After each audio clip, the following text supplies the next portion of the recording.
They built a gate across the only road that led to my property. A brand new steel-reinforced monument to arrogance standing right where my family's driveway used to meet Old Mill Road.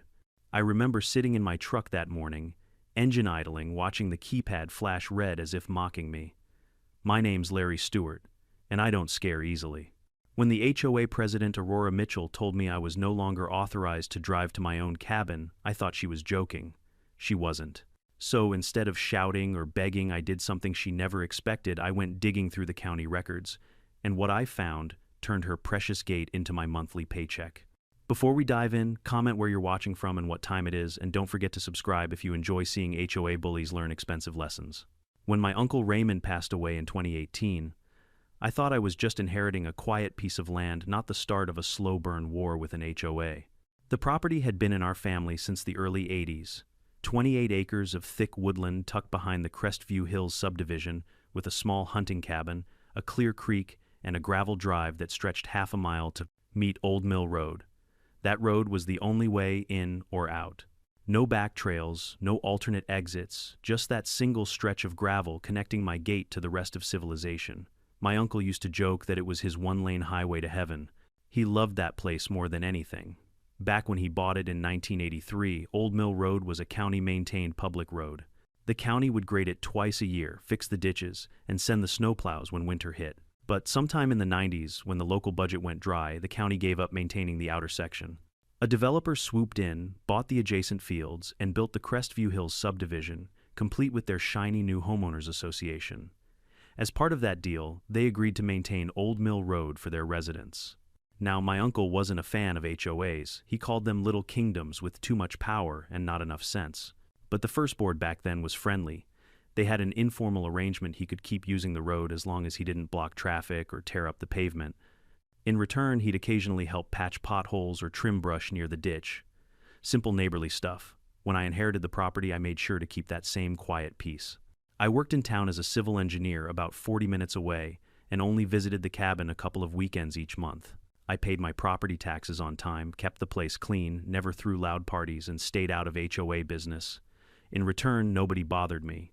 For 2 whole years, life was peaceful. On early Saturday mornings, I'd drive my old F-150 down that gravel stretch, windows open air, filled with pine and creek water. The road wound through the subdivision for maybe 200 yards before reaching my gate, but I barely noticed the houses. Kids played on front lawns, people walked dogs, and I'd wave politely when passing by. Sometimes an older gentleman named Paul Gardner would stop me to chat about fishing. It was that kind of neighborhood, or so I thought. Everything changed when Aurora Mitchell became HOA president. Aurora was the type of woman who could turn a bake sale into a military operation. Early 50s, silver blonde hair always perfectly in place, pearl earrings, even when gardening, and a clipboard seemingly glued to her hand. I first met her at the mailbox cluster near the road. She introduced herself with a smile that didn't quite reach her eyes. "So you're the cabin owner up the hill," she said. "We were just discussing your access at the last board meeting." That sentence alone should have been my first red flag. Aurora had a background in corporate management, the kind of person who loved hierarchy control and enforcing order. Within a few months of her taking over Crestview, Hills started to look like a gated fortress. She had speed bumps installed every 100 feet. She ordered new road signs, had the ditches regraded, and hired a private security company to monitor non-residents. I figured she was just overzealous. After all, plenty of HOA presidents like to leave their mark. Then came the email. It was a form letter from the HOA office addressed to non-resident road user. It said that anyone using Old Mill Road regularly was now required to contribute to road maintenance, a mandatory fee of $150 per quarter. Attached was a payment link and a stern note that unpaid accounts could result in revoked access privileges. I almost laughed. Access privileges. To reach my own land, I replied politely, explaining that my right of access wasn't a courtesy, it was an easement recorded decades ago, meaning it couldn't be revoked, bought, or sold. I even attached the county document for her reference. Aurora didn't respond. 2 weeks later, I got another letter, this time hand-delivered. It warned that vehicles without HOA permits could be towed if found on private roadways. I sent another polite email quoting, "State property law." Again, no reply. The next time I drove through the neighborhood, I noticed men in orange vests measuring distances along the roadside. New wooden stakes appeared near the culvert. A rumor started floating around. that the HOA planned to upgrade security. I didn't think much of it until I found out what security meant. One Friday afternoon, as I was loading lumber into my truck, my phone buzzed.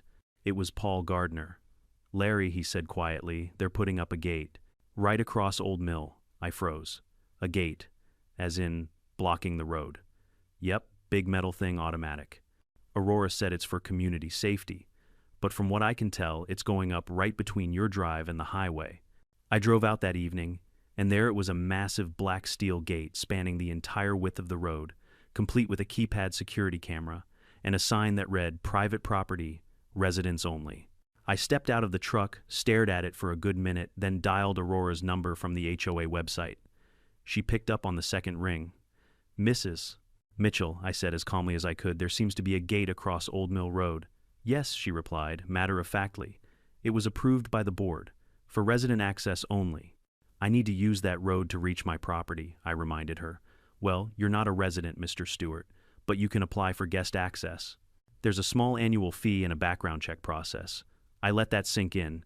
"You're saying I need permission to reach my own land?" She gave a short laugh. "You're welcome to discuss it at our next board meeting." Then she hung up. That night I drove out to the gate again just to make sure I hadn't imagined it. The keypad glowed in the dark red digits flickering like an insult. I pressed the button marked "Call for Access." It rang 6 times, then clicked off. No one answered. I waited 40 minutes in the cold. Finally, a resident I vaguely recognized stopped his car on the other side. He hesitated, then rolled down his window. "You're the cabin guy, right?" he whispered. I nodded. He glanced around nervously. I probably shouldn't, but he tapped a code into the keypad and the gate opened with a slow metallic groan. "Thanks," I said quietly. "Don't mention it," he muttered. "Aurora told us not to give you the code." That was the moment it hit me.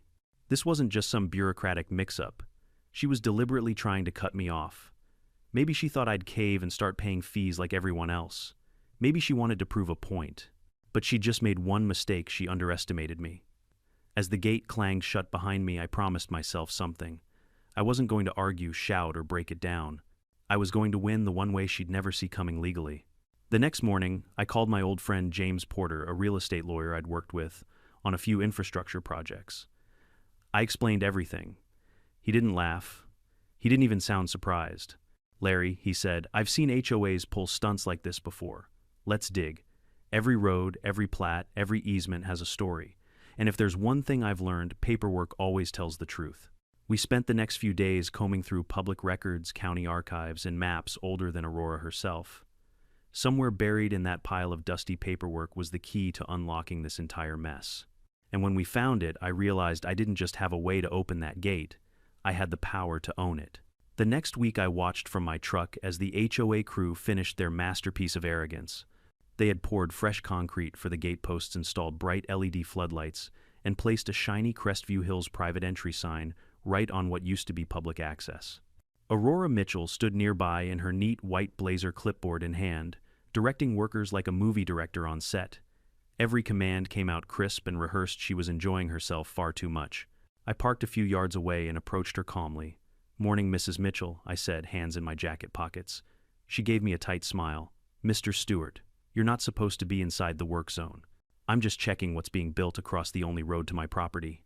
She raised an eyebrow. "This gate is for the safety of our residents. There have been concerns about non-members using our road." "Non-members?" I echoed, my tone cooling. "You mean me?" Aurora didn't answer directly. She scribbled something on her clipboard. "The board has decided access will now require electronic authorization. You'll need to apply for a guest card. I can send you the form." "Guest card," I repeated. "To drive to my own cabin." "Yes," she said sweetly. "It's a small administrative fee, $50 a year, and a background check, of course." "Standard procedure." I let out a quiet laugh. "You're kidding." Her lips curved into that kind of smile people wear when they believe they're untouchable. "Not at all. Rules are rules, Mr. Stewart. Surely a civil engineer like you appreciates structure." For a moment, I just looked at her, this woman who had convinced herself that a flimsy HOA regulation trumped a county-recorded easement. Then I nodded once. "You'll regret this," I said softly. Aurora frowned. "Is that a threat?" "No," I said, turning toward my truck. "That's a promise that I know how to read deeds better than you know how to swing a clipboard." By the time the gate went fully operational the following weekend, the entire neighborhood buzzed about it. To the residents, it felt like an upgrade Aurora's security initiative. She sent out polished newsletters about how the gate would protect property values and limit unwanted outsiders. Most people clapped politely at her efforts, never realizing that one of those outsiders owned the land just beyond the trees. Saturday morning, I drove out to the cabin for the first time since the installation. The keypad blinked at me like a digital guard dog. I pressed the button marked "Call for Entry." A robotic voice answered "Access Restricted. Please contact HOA management." So I did. I called the number listed on the sign. It rang 12 times before going to voicemail. I left a polite message, then another, and another. No one ever called back. After 45 minutes of sitting in my idling truck, a small SUV rolled up behind me. I stepped out and waved. The driver's window slid down. It was Paul Gardner, the neighbor who'd warned me before. "Still no access?" he asked quietly. "Not unless I apply as a guest," I said dryly. Paul grimaced. "Aurora's gone power crazy, man. She told everyone at the meeting that you're some off-grid squatter freeloading off our road." I laughed a short, humorless sound. "She knows I own that property outright. She doesn't care," he whispered. "She just wants total control. You didn't hear it from me, but she bragged that she'd teach you to follow the rules." I felt something cold settle in my chest. Not anger, not fear, clarity. "Thanks, Paul. You've done more for me than she ever will." He hesitated, then leaned toward the keypad and punched in a code. The gate slid open with a metallic groan. "You didn't get this from me," he muttered before driving off. I drove through slowly, watching the heavy steel arms close behind me. That sound, the slow mechanical lock clicking shut, was seared into my brain. Back at the cabin, I made coffee, sat on the porch, and stared at the tree line. Somewhere behind those trees, Aurora probably thought she'd won. To her, I was just one stubborn outsider with no power against a homeowners association. But I'd built bridges, dams, and highway foundations in 3 different states. I understood how things were built, and more importantly, how they could legally fall apart. The next morning, I called my lawyer, James Porter. I told him everything: the gate, the access denial, the guest fee, the voicemail silence. He listened quietly. When I finished, he said, "Larry, don't get mad. Get records." That became our motto for the next week. We started with county archives. James knew where to look: dusty folders in the recorder's office, some dating back to the 1972. I spent hours poring over maps with faded pencil lines, showing property divisions, long before Crestview Hills ever existed. We found survey plats, deed transfers, old highway department documents, all cross-referenced to Old Mill Road. By midweek, the puzzle started forming a clear picture. The county had indeed abandoned maintenance of the road in 1994, but that didn't mean the entire thing automatically became HOA property. The first quarter mile, the part nearest the county highway, still sat on an easement retained by the original landowners. That easement, we discovered, had been transferred along with my uncle's property, which meant it now belonged to me. I remember sitting there staring at the plat map, heart pounding. The HOA had paved, gated, and controlled a road that they didn't fully own. In legal terms, that was like building a fence on someone else's land and then charging them rent to walk through it. "James," I said slowly, "they built the gate on my easement." He grinned. "Congratulations, my friend. You own their front door." We made copies of everything: maps, deeds, official letters, and assembled a clean packet labeled "Evidence Easement Ownership of Old Mill Road." 2 days later, James drafted a cease and desist notice. It was beautifully worded, firm, polite, and devastatingly clear. To the Crestview Hills Homeowners Association. Effective immediately, you are to cease any obstruction, restriction, or limitation of access to Old Mill Road across the section legally identified as Parcel 23B owned by Mr. Larry Stewart. Any continued interference will constitute trespass and unlawful restriction of easement rights. You have 30 days to remove all barriers from said section or face legal action. I signed it, and James mailed it with return receipt. 3 days later, Aurora called. Her tone was icy. "Mr. Stewart, I received your letter. You seem confused about the ownership of that road." "I'm not confused," I said evenly. "I have the documents from the recorder's office. The gate is standing on my easement." "That's ridiculous," she snapped. "Crestview Hills has maintained that road for decades. Continuous maintenance grants us claim through adverse possession." "Not over an active easement," I replied. "The law is clear on that." There was a long silence on the line. Then she hissed. "You're bluffing." "Check your mailbox," I said. "The paperwork's on its way."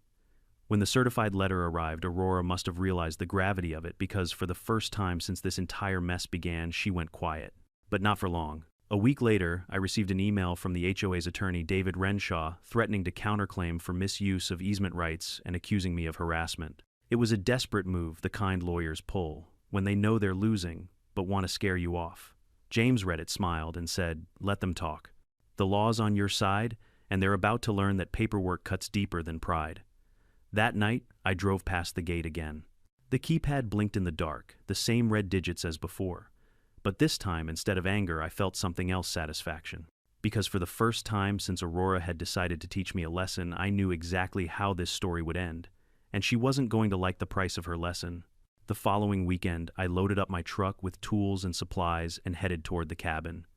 It had been nearly 2 weeks since the cease and desist letter went out, and I hadn't heard a single word from the HOA. No call, no email, no response from their lawyer. I figured maybe silence meant compliance. Maybe Aurora had finally realized she'd overstepped and quietly backed down. I was wrong. As soon as I turned onto Old Mill Road, I saw the same metal gate standing proudly, not only still there, but freshly painted. The keypad glowed brighter than before, the Crestview Hills logo, newly stenciled above it in clean white letters. 2 new security cameras watched from each post. Aurora had doubled down. I pressed the call button again. Same robotic voice, access restricted, contact HOA management. I called the HOA number printed on the gate sign. No answer. I left a message. Nothing. I tried again 5 minutes later. Still nothing. So I waited. 30 minutes. 40. 50. The November wind whistled through the trees, rattling the dry leaves across the hood of my truck. I could have turned back. I could have driven home and called the sheriff or my lawyer. But that was exactly what Aurora wanted to prove I'd yield. After almost an hour, headlights approached from the opposite direction. A gray SUV slowed beside the gate. I recognized the driver immediately, Paul Gardner, the only resident in that neighborhood who'd ever treated me decently. He rolled his window down halfway and leaned out. "Locked out again?" he asked. "Looks like it," I said, forcing a smile. "Seems I'm not on the approved list." Paul sighed. "Aurora told the whole board you're being uncooperative. She said you refused to pay your share of maintenance and that the gate's your own fault." "My share," I repeated. "The woman built a fortress on my land." "I know," he whispered, glancing around nervously, "but she's got everyone convinced you're trying to freeload. She even said you might be living there illegally." I couldn't help but laugh. "Well, tell her my mortgage-free property comes with an actual deed, the kind that doesn't require HOA approval." Paul shook his head, looking weary. I shouldn't do this, but he reached out of his window and punched a few numbers into the keypad. The gate beeped, then slid open slowly. "Thanks," I said quietly. "Don't mention it," he muttered. "Aurora said if anyone gives you the code, they'll lose access privileges. Guess I'm already on her bad side." "You and me both," I replied. The gate closed behind me with its usual metallic groan, the kind that now sounded more like a challenge than a barrier. I drove up to the cabin, unloaded my gear, and sat on the porch with a thermos of coffee, staring at the empty woods. I'd spent years building bridges and managing infrastructure contracts. I'd seen bureaucracies fight over single inches of dirt. But there was something about an HOA that took ordinary pettiness and gave its structure, rules, and authority a machine powered by egos. And Aurora Mitchell was the perfect operator. By Monday morning, I was back at the courthouse, filing a motion to enforce the cease and desist order. My lawyer, James Porter, looked both proud and amused as we walked out of the clerk's office. "You're really going to push this?" he asked. "I'm not the one pushing," I said. "She built the gate. I'm just holding her to the law." That afternoon, James sent a copy of the court filing directly to the HOA's attorney, David Renshaw, along with a polite notice. "Our client is prepared to escalate this matter to civil court if immediate compliance is not achieved." Aurora must have received it by the next morning because that's when she called. Her voice was cool and sharp. "Mr. Stewart," she began, "I understand you've filed something with the county clerk. That's very aggressive for someone who claims to want peace." "I wanted peace for 2 years," I said. "You built a gate. That gate is for residents' protection," she insisted. "You're not part of our community, and your constant use of the road constitutes trespassing." I smiled into the phone. "Actually, Mrs. Mitchell, it's your gate that's trespassing. It sits squarely on my easement." "You're welcome to check the maps." "I don't need to check anything," she snapped. "Our lawyer says your lawyer is about to lose in front of a judge," I interrupted. "You have 10 days to remove the obstruction, or I'll let the court order it for you." Silence. Then finally, her voice lower, this time, you think you can bully us? No, I said calmly. You're mistaking competence for bullying. She hung up. 3 days later, I drove past the gate again. It was still standing. But now a brand new no trespassing private HOA property sign had been bolted right into the fence post. If Aurora thought intimidation would work, she'd picked the wrong guy. I called James again. File it, I said simply. Let's take it to court.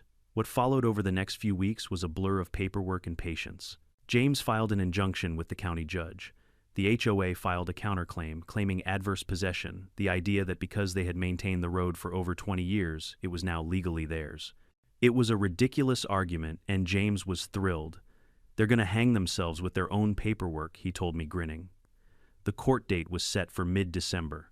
I wore my best suit and brought every document, neatly organized the deed to my property, the recorded easement plat, and even the county abandonment order from 1994. Aurora arrived, flanked by her lawyer and 2 board members dressed like she was attending a press conference. Her eyes darted toward me, briefly cold and defiant. When the judge entered, the courtroom settled. James presented the evidence, first walking through the timeline like a textbook. He explained the easement's chain of ownership, the county's relinquishment of the road, and how the section Aurora's HOA had paved and gated still legally belonged to me. Then came the cherry-on-top photos of the gate posts, driven directly into my property line, complete with GPS coordinates. Aurora's lawyer objected, but the judge silenced him with a hand. Mr. Renshaw, the coordinates match the official plat, correct? The lawyer hesitated. Technically, yes. Then your client has built a barrier on land she doesn't own, the judge said flatly. Aurora's composure began to crack. Your Honor, that road has been maintained by Crestview Hills for decades. Surely that counts for something. The judge leaned forward. It counts for good citizenship, Mrs. Mitchell, not for ownership. The easement stands. The gate comes down. Bang. Gavel. Decision rendered. For the first time since the ordeal began, I felt my shoulders loosen. I turned to James, who just whispered, "Told you paperwork wins wars." Outside the courtroom, Aurora stormed past me, heels striking the marble floor like gunfire. She muttered, "You'll regret this, Stuart." I smiled. Maybe. But you'll regret it sooner. The court order required the HOA to remove the gate within 30 days and restore full access to my property. It also stated that any future obstruction would result in contempt of court and fines. But even then, I wasn't satisfied. The gate had been an inconvenience, sure, but Aurora's arrogance had cost me time, legal fees, and months of stress. So with James's help, we filed for damages. If she wanted to play hardball, I could play too, by the book, line by line, until she learned that laws aren't suggestions. Aurora's lawyer sent me one last email before the holidays accusing me of holding the community hostage. I replied with one sentence: the community should choose better captains. By New Year's, the gate was gone. All that remained were 2 lonely concrete pads and a scar of disturbed gravel. I drove through that stretch slowly, feeling the crunch under my tires. It wasn't just the sound of gravel, it was the sound of vindication. But Aurora wasn't done yet, and neither was I. Because the road might have been open again, but the real victory was still to come. The week after the court order, things finally seemed to quiet down. The gate was dismantled, the cameras taken down, and the road reopened. For a brief golden moment, I thought it was over. Aurora Mitchell had lost. I had my access back, and the HOA could crawl back to their meetings about mailbox paint colors. But the peace didn't last. I should have known that Aurora wasn't the type to surrender gracefully. She was the kind of person who couldn't stand being proven wrong, especially not in public and definitely not in court. A few days after the ruling, I started getting letters again. Not from the HOA this time, but from their lawyer, David Renshaw. Each one was more passive-aggressive than the last. Per our review, one letter began, Crestview Hills HOA intends to assert continued right of maintenance over Old Mill Road, including the section that intersects your property in accordance with state statutes governing shared infrastructure. Translation: they were still trying to claim ownership, just under a new excuse. I called James Porter. He laughed the moment he read it. They're playing legal whack-a-mole, he said. They lose one argument, they pop up with another. But maybe it's time we stop reacting and start taking control. That's when he explained an idea that would change everything. Larry, he said, remember that easement you own, the one for the quarter-mile stretch of Old Mill Road? That strip doesn't just give you the right to travel, it gives you authority to control who else can use it. I frowned. You mean, they need my permission? Exactly, James said, smiling. And from now on, permission can come with a price tag. The realization hit me like a freight train. For months, Aurora had treated me like an intruder on her private road. But legally, she was the one trespassing on mine. The HOA had been maintaining and using my easement for years, without consent effectively leasing it for free. I leaned back in my chair, trying not to grin. So what you're saying is, I could start charging them rent. Not only can you, James said you should. And after what they put you through, I'd say a fair market rate is overdue. We spent the next week documenting everything: traffic counts, maintenance costs, comparable private road leases, even property value assessments. James wanted airtight numbers, so no one could claim I was being unreasonable. Meanwhile, I quietly visited the property line to measure and photograph the section of road that lay on my land. It was a surreal feeling standing there on cracked asphalt, realizing that this small stretch of pavement was about to flip the entire power dynamic. I imagined Aurora sitting at her HOA desk, drafting another self-righteous newsletter, completely unaware that the ground beneath her tires now belonged to me in every meaningful way. Once the paperwork was ready, James sent a formal notice to the HOA board. It was calm, concise, and devastatingly polite. To the Crestview Hills Homeowners Association, effective immediately. All vehicular use of Old Mill Road across Parcel 23B shall require written consent from the owner, Mr. Time, Larry Stewart. Such use may be granted through a formal access agreement, subject to standard lease terms, including a monthly maintenance fee. Continued use without consent will be considered trespassing. Aurora must have read it 20 times before calling me. Her voice shook between fury and disbelief. You can't charge us to use our own road. Your road, I asked, pretending to sound puzzled. That's strange. According to the county maps, it's mine. And you've been driving over it for years. You're holding the entire community hostage, she screamed. I'm holding you accountable, I said evenly. You built your gate on my land. You blocked me from my own property. I think a little rent is fair compensation. This is extortion, she hissed. No, Aurora, I said, savoring every word. This is property law. The phone went silent for several seconds before she hung up. 2 days later, her lawyer sent a furious email threatening another lawsuit. But this time, the board members weren't so eager to follow her lead. Several residents had grown tired of the legal circus. One of them, Paul Gardner, quietly reached out to me. Larry, he said, some of us think Aurora's lost it. The lawsuits are draining the HOA funds. People are talking about a vote to remove her. Can't say I'd complain, I said. I just thought you should know, he added. Most of us don't blame you anymore. We read the court documents. You were right all along. That conversation was all the confirmation I needed. Aurora's empire was crumbling from within, and I didn't have to lift a finger. All I had to do was wait. A week later, I received another letter from the HOA, this time from the board itself, not their lawyer. The tone was completely different. Dear Mr. Stewart, we acknowledge your ownership of the easement section of Old Mill Road and wish to negotiate terms for continued community use. Please contact our treasurer to discuss a potential agreement. I could practically hear Aurora grinding her teeth through the paper. When the meeting finally happened, she was there, sitting stiffly at the end of the conference table, her pearls perfectly aligned, her jaw locked. The treasurer, an older man named Harold Klein, did most of the talking. We're prepared to offer compensation for your easement, he said, clearing his throat nervously. A one-time payment of $5,000. I smiled politely. That's generous, I said, but it's not nearly enough. You've been using the land for decades. I'm willing to offer a formal lease renewable annually at $500 a month, adjusted for inflation. Aurora's pen snapped in her hand. $500 a month? That's absurd. It's market rate, I said, and cheaper than losing your only road into the neighborhood. The silence that followed was heavy. I could see the board members exchange nervous looks. They knew I was right. If they refused, I could revoke access altogether, forcing them into a 4-mile detour on an unpaved county path.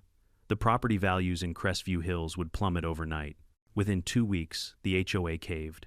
They signed the lease agreement, issued a $19,000 check to cover damages and back compensation, and agreed to the $500 monthly rate. The ink was barely dry before Aurora started damage control, sending newsletters painting me as a greedy outsider profiting off the community. It didn't work. The residents had seen enough. They knew the truth, that her ego had cost them nearly $20,000 and a permanent monthly expense. By the next board election, Aurora's name wasn't even on the ballot. Paul called me afterward, chuckling. You'll like this. The new president is Susan Miller. First thing she did was apologize on behalf of the whole neighborhood. Did she mention lowering the rent, I asked. He laughed. She tried, but everyone told her not to risk another war. When I hung up, I sat on the porch of my cabin, listening to the creek trickling down through the rocks. Somewhere down the hill, cars rolled quietly over that stretch of pavement, my pavement, on their way to the subdivision. And every mile they drove, every delivery, every tire tread that touched it paid me a little reminder that sometimes revenge doesn't have to be loud or cruel, it just has to be lawful. The HOA had tried to gate me out, now they were paying rent to get in. And the best part, the checks were always signed by the HOA treasurer with Aurora Mitchell's name printed neatly in the memo line, authorizing payment. Somewhere she must have gritted her teeth every single time. For a few blissful months, I thought the storm had passed. The HOA was paying their monthly rent on time, the road stayed open, and peace finally seemed possible. But if I'd learned anything from Aurora Mitchell, it was that she didn't believe in peace, only in control. Aurora might have lost the title of HOA president, but she hadn't lost her obsession. Even after being voted out, she still lurked around meetings, whispering to old allies and stirring resentment. The new president, Susan Miller, was reasonable, polite even, but I could tell she was under constant pressure from Aurora's shadow. One chilly March morning, Susan called me directly. "Mr. Stewart," she began nervously, "we've been reviewing our annual budget. The residents are concerned about the ongoing lease payments. Some believe the rate is too high." I smiled to myself. "The rate's fair, Mrs. Miller. It's in writing, approved by your board, and adjusted for inflation just like any professional lease." "I understand," she said softly, "but Aurora's been vocal. She claims the board was coerced. There's talk of hiring a new attorney to challenge the agreement." I leaned back in my chair. "Mrs. Miller, I'd advise your board not to waste more money on lawyers. The court already ruled on ownership. If they want to risk another lawsuit, they'll lose again, and I'll raise the fee next year." She sighed. "I'll try to keep things calm, but you know how persuasive Aurora can be." Yes, I knew exactly how persuasive she could be, and how vindictive. Sure enough, 2 weeks later, I spotted something suspicious. I was driving home one evening when I noticed construction equipment parked near the southern edge of my easement: bulldozers, survey flags, fresh tire marks in the mud. The next morning, I hiked down to investigate. There were 2 men in hard hats, clearing brush right at the property boundary. "Morning," I called out. "Who sent you?" One of them shrugged. "We're with Mitchell Construction. Said the HOA approved a secondary access project. New road going around the hill." I stared at him. "You mean through my land?" He looked uncomfortable. "Just following orders." "Of course. Mitchell Construction, Aurora's family business." I snapped a few photos with my phone and called the county zoning office. Within an hour, I was speaking to Inspector Kelly, a sharp woman who'd handled my easement filings before. "They didn't file for a permit," she said immediately after checking the database. "If they're grading land, they're in violation of environmental and zoning codes." "Can you send someone out?" I asked. "Already on it." By noon, a white county truck rolled up. The inspector took one look at the bulldozer and shut the project down on the spot. She handed the foreman a bright orange notice: "Cease work. Immediately unauthorized construction on private property." I thanked her as she packed her clipboard. "I had a feeling Aurora Mitchell was behind this," she said with a knowing smile. "That woman's been a thorn in our office for years. By the end of the day, the equipment was gone. But I knew Aurora wasn't finished. When someone like her lost control, they didn't stop, they got desperate." 3 nights later, my phone buzzed at 2:00 a.m. It was Paul Gardner. "Larry, you'd better come down to the gate." I threw on my jacket and drove straight to the road. What I found made my jaw tighten. The HOA's security lights were flashing red, and several residents stood around looking bewildered. The barrier, the new automatic arm I'd installed at the edge of my easement to monitor vehicle entry, had been smashed clean off its base. The camera housing hung by a wire. Aurora stood nearby, arms crossed, wearing a smug half-smile. "Maybe now you'll think twice about bullying people, Mr. Stewart." I looked at the wreckage, then back at her. "That's felony vandalism, Aurora." "Prove it," she said. "Oh, I plan to," I replied calmly. The motion sensors recorded everything. Her face paled slightly just for a second. The next day, I turned over the footage to the sheriff's office, clear as day. Aurora, under cover of darkness, marching up with bolt cutters, swinging a crowbar at my equipment like a woman possessed. When the deputy called to confirm they were pressing charges, I almost felt bad for her. Almost. A week later, she showed up at my cabin, standing at the edge of the driveway in a bright red coat, demanding to settle this privately. "You've humiliated me," she yelled. "You turned the entire community against me." "No, Aurora," I said evenly. "You did that all by yourself. I just let the law do its job. You don't understand, she said, voice cracking. That neighborhood was my life. I built it. I protected it. I folded my arms. You built a prison, not a neighborhood. For a long moment we just stood there, her breathing hard, my silence louder than words. Then she spun on her heel and stormed away. 2 days later, the HOA sent an emergency notice to all residents effective immediately. Aurora Mitchell was banned from board meetings and community facilities pending legal review. Word spread fast. Even residents who once admired her started whispering about how she'd gone too far. Property values dropped from the negative publicity. Real estate agents complained that buyers were Googling Crestview Hills lawsuit and walking away. Meanwhile, the rent checks kept coming every month right on time, with HOA access lease typed neatly in the memo line. I spent my evenings sitting on the cabin porch, sipping coffee, while watching cars roll over the section of road that now paid for my property taxes. Sometimes I'd wave at passing drivers just to watch the confusion on their faces. A few even waved back like they somehow knew the story and admired the quiet victory. But peace didn't mean complacency. After Aurora's stunt, I added new security-reinforced gates, motion lights, cameras linked directly to cloud storage. The irony wasn't lost on me. She'd built a gate to keep me out, and now I had one keeping her out. The final confrontation came unexpectedly. Late one afternoon, as the sun dipped low, a black SUV pulled up to my gate. Out stepped Aurora, looking tired, older somehow. She didn't shout this time. She just stood there. I came to apologize, she said. I didn't believe her at first. She continued, her voice quieter than I'd ever heard. I let my pride get in the way. I thought I was protecting my neighborhood, but I was just protecting my ego. You were right about everything. I studied her face carefully. She looked broken, but honest. I never wanted to destroy your life, Aurora, I said. I just wanted to drive to my own property without asking permission. She nodded slowly. I know, and I'll have to live with that. Without another word, she turned and walked back to her SUV. The engine started taillights glowing red through the dusk, then she drove away. That was the last time I ever saw her. The sheriff later told me she'd sold her house and moved 2 towns over. No forwarding address, no goodbye, just gone. The HOA slowly stabilized under Susan Miller's leadership. The residents repaired their reputation, fixed their budgets, and learned to leave me alone. Sometimes Susan would call just to make sure everything was running smoothly. She even sent me a Christmas card, a picture of the community's entrance, decorated with wreaths and fairy lights. Beneath it, she'd written, "Thanks for teaching us what fairness really means."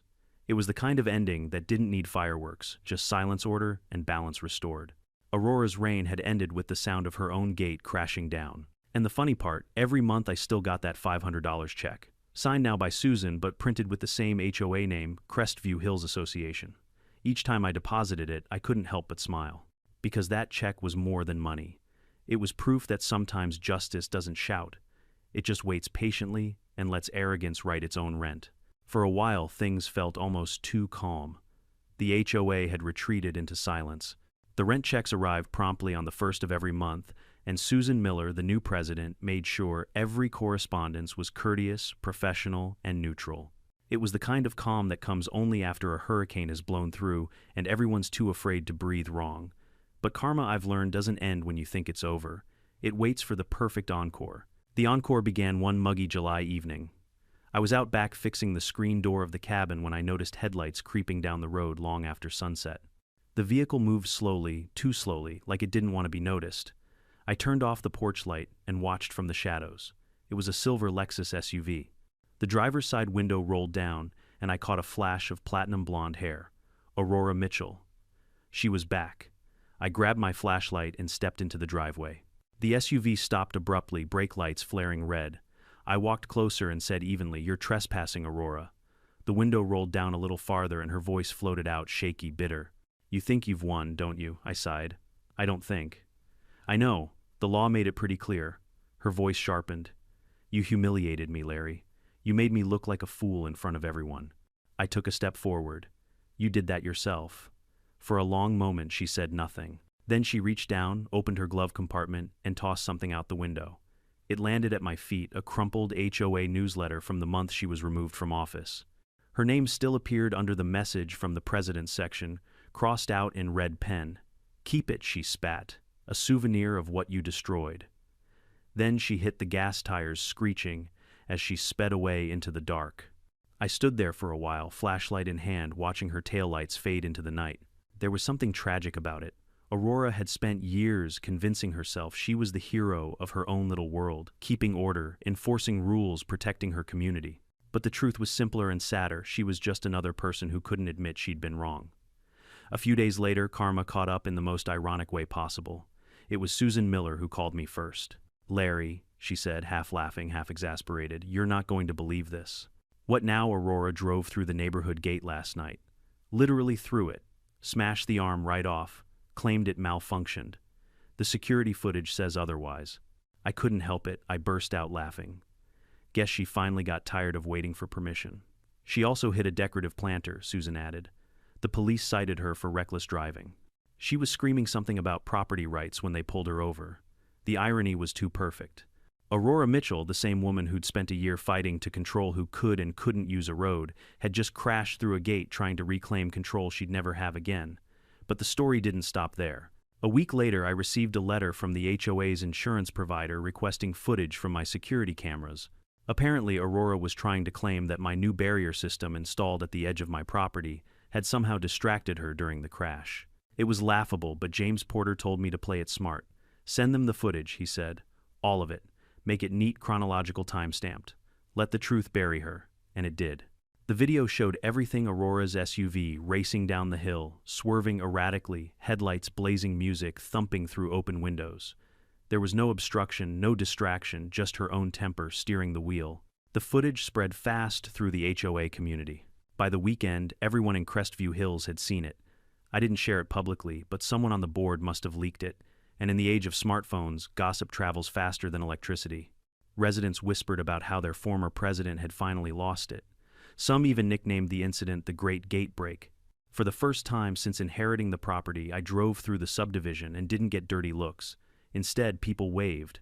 A few even stopped me to talk. One man watering his lawn said, "Good job standing your ground, Mr. Stewart. We needed someone to put her in her place." Another woman joked, "If you ever run for HOA president, you've got my vote."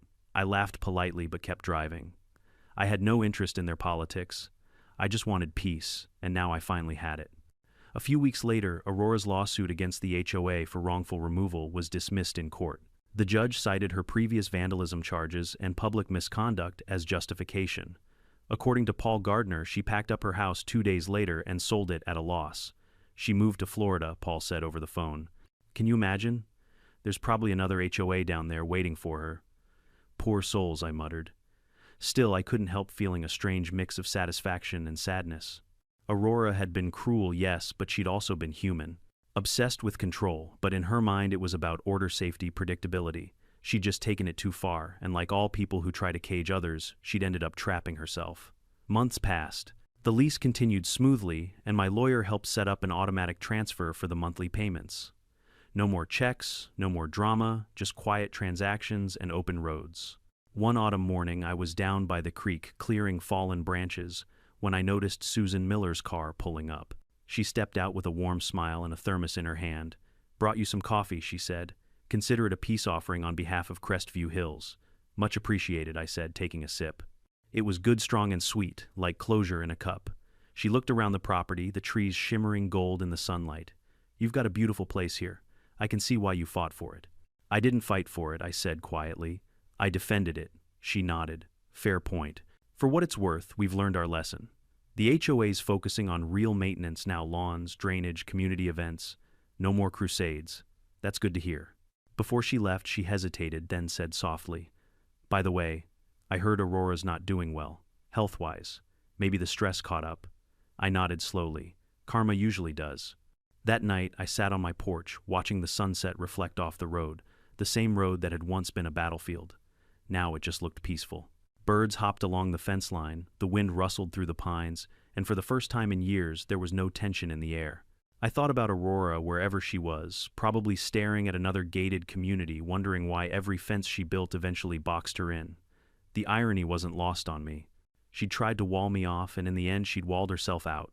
The next morning, I received an email from Susan confirming that the HOA had approved another 5-year renewal of the lease with a small increase per the inflation clause. The new payment schedule began in January. I chuckled, forwarded it to James, and wrote "Merry Christmas" to us. His reply came back instantly. You should frame the first invoice. Call it the Mitchell Memorial Road. And maybe I will. Because every time a delivery truck, landscaper, or moving van passes over that stretch of asphalt, I'm reminded that justice doesn't always roar. Sometimes it hums quietly under a set of Goodyear tires paying interest every mile. Aurora wanted control. She ended up funding my retirement. And somewhere out there, I imagine she still flinches every time she hears the word gate. 6 months after Aurora Mitchell's dramatic exit, Crestview Hills was almost unrecognizable. The tension, the gossip, the little fiefdom of fear she'd built, all of it had evaporated. The lawns were greener, the streets quieter, and for the first time since I'd inherited my uncle's land, the road felt like just a road again. Every first of the month, my bank account pinged with the same quiet deposit, $512.22 adjusted for inflation. The lease payment from the HOA, the irony never got old. Each transaction came with an automated note, lease payment per Old Mill Road easement agreement, Crestview Hills HOA. There were no more late-night calls, no angry letters, no threats of trespassing violations. Just peaceful routine. Sometimes I'd drive down that quarter-mile stretch windows down, listening to the tires hum against the asphalt that once symbolized a war zone. It still made me smile. One crisp Saturday morning, I found a letter tucked under the cabin door. It wasn't printed on HOA stationery, just a plain white envelope with neat handwriting. Inside was a short note from Paul Gardner, my reluctant ally during the chaos. Larry, you'll be happy to know the neighborhood's been calmer since you taught everyone a lesson in humility. Even the board meetings end early now. Susan's doing great as president, and people finally talk about things that actually matter, like fixing sidewalks and keeping the creek clean. Funny what happens when folks stop playing dictator.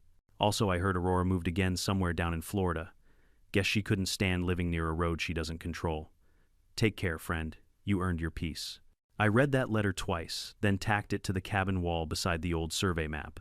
The one showing that thin gray strip of land labeled Parcel 23B, the same strip that had caused a year of frustration, court battles, and ironically, a steady income stream.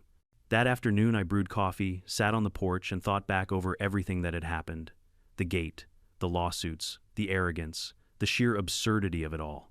People like Aurora don't just pop up in HOAs, they exist everywhere, offices, schools, even families. People who mistake authority for ownership, rules for righteousness. They convince themselves that order gives them power when in truth, it just hides their fear of losing control. Aurora built that gate to trap me, but in the end it was her own obsession that trapped her. I remembered her words that night in the driveway, "You think you've won." At the time I just smiled and walked away. But sitting there now with the sun cutting through the treetops and the sound of the creek murmuring nearby, I realized something. Winning wasn't about money or revenge, it was about reclaiming peace. My uncle used to say land remembers who respects it. I never understood that until this whole ordeal. Because the land had protected me in the end, not through violence, but through its history, through the quiet permanence of legal lines drawn decades ago.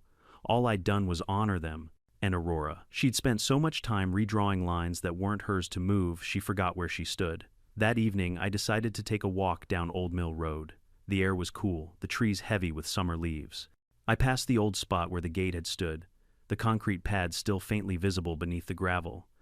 Grass had started to sprout between the cracks, reclaiming what arrogance once tried to fence off. As I stood there, a minivan pulled up behind me. A young family I didn't recognize waved cheerfully. "You're Mr. Stewart, right?" the father called out. "The easement owner," I laughed softly. "That's me." He grinned. "Heard about what happened before we moved in. That's legendary. We tell new neighbors, don't mess with the guy who owns the road." I shook my head. "I'm not the villain they made me out to be. I just wanted to get home." "Exactly," he said. "And now everyone can. So thanks." They drove off, and I found myself smiling. Maybe that was the real legacy, not the rent checks or the court order, but the quiet reminder that standing your ground calmly and lawfully can make people think twice before pushing others around. As the sky turned orange and the cicadas started their evening chorus, I walked back to the cabin. On the way, I stopped by the edge of the creek where my uncle's old fishing chair still sat. I brushed off the dust, sat down, and let the world fall silent around me. It had been a long road, literally and figuratively, but for the first time I felt like I'd come full circle. Before the sun dipped completely, I pulled out my phone and took a picture, the cabin, the road, the golden light spilling through the trees. I sent it to James Porter with a single caption, "No gates, just peace." His reply came a few minutes later, "That's the best kind of justice." And he was right. justice doesn't always come in grand gestures or courtroom speeches. Sometimes it's in the stillness after the fight, when you realize you didn't need to destroy your enemy, you just needed to outlast them. Later that night, as the crickets sang and the stars filled the dark sky, I poured myself a drink and opened the ledger where I kept notes on property expenses. At the top of the page, I wrote "Lessons from Old Mill Road." Then I listed 3 things that the whole ordeal had taught me. Never underestimate how far ignorance will go when armed with authority. Revenge tastes best when it's legal, clean, and notarized. Peace is worth fighting for, but you don't always fight with fists. Sometimes you fight with paperwork. I closed the ledger and leaned back in my chair, watching the moon climb high above the tree line. Somewhere beyond those woods lay the community that once tried to fence me out, now living quietly under the very contract that paid for my tranquility. Funny how life works. Before heading to bed, I thought about the viewers who'd later hear this story. The people who'd watch the video and shake their heads, maybe laugh, maybe cheer, maybe see a little of their own HOA nightmare in mine. To them, I'd say this: when someone tries to shut you out, don't get angry, get informed. The law isn't just for the powerful, it's for the patient. Learn it, use it, and you'll never have to raise your voice to be heard.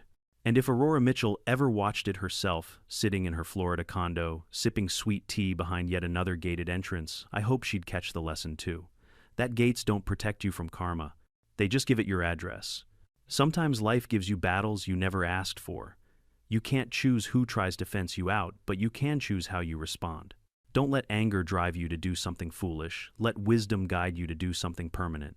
Justice doesn't need to shout. It just needs patience, persistence, and the courage to stand your ground when you know you're right. If this story taught you something, let me know in the comments. Have you ever faced an HOA or a neighbor who thought they owned the world? Tell me your story below. And don't forget to subscribe, because out here on Old Mill Road and beyond, there's always another gate waiting to fall.